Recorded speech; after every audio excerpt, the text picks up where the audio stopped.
খবর পেলাম আমি, ঠিক আছে, যে মুসা ভাই বসিরহাটের উত্তরের ক্যান্ডিডেট হচ্ছে, ঠিক আছে। তো শুনে ভীষণ খুশি হলো, ঠিক আছে। তো আমার এখানে ভাইরা জিজ্ঞেস করে নেবো, আচ্ছা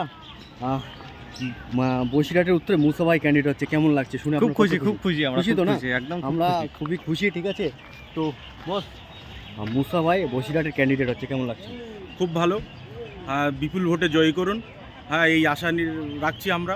খুব ভালো লোক, একদম একদম একদম। মুসা ভাইকে যদি ক্যান্ডিডেট হয়, আমি গোপন সূত্রে এই মুহূর্তে খবর এলাম যে মুসা ভাই ক্যান্ডিডেট হচ্ছে। সাধারণ মানুষ অরিজিনালি মুসা ভাইকে খুব ভীষণ পরিমাণ ভালোবাসে, আর আমরা ভীষণ মুসা ভাইকে মানি, ঠিক আছে। খুব সুন্দর একটা ছেলে, উনি যদি ক্যান্ডিডেট হয়ে যায় তো আমাদের অনেক অনেক ভালো লাগবে, ঠিক আছে। तो क्या बोल सकते हैं हम, बहुत मज़ा आ रहा है क्योंकि हम इधर पे घूमने आए थे, मुर्शिदाबाद में घूमने आया था। जब मैं আমি যখন শুনেছি যখন যে মুসা ভাই ক্যান্ডিডেট হবে, সত্যি কথা বলতে কি আমি খুবই এক্সাইটেড। আমি শুধু ভাবছিলাম যদি আমি বাড়ি থাকতাম তো আজকের অবশ্যই মুসা ভাইয়ের সাথে আমি সাক্ষাৎ করতে যেতাম, ঠিক আছে। তো পারলাম না বস, তার জন্য খুবই দুঃখিত, আমি ব্যথিত। কেন, খুব ইচ্ছা ছিল যে বসিরহাট উত্তরের যেই ক্যান্ডিডেট হোক না কেন তাকে আমি স্বাগতম করতে যাব, ঠিক আছে। তো পারলাম না, ঠিক আছে।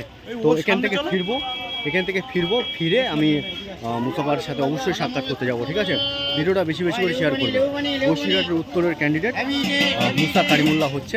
আমি খুবই সত্যি কথা বলতে খুবই एक्साइटेड।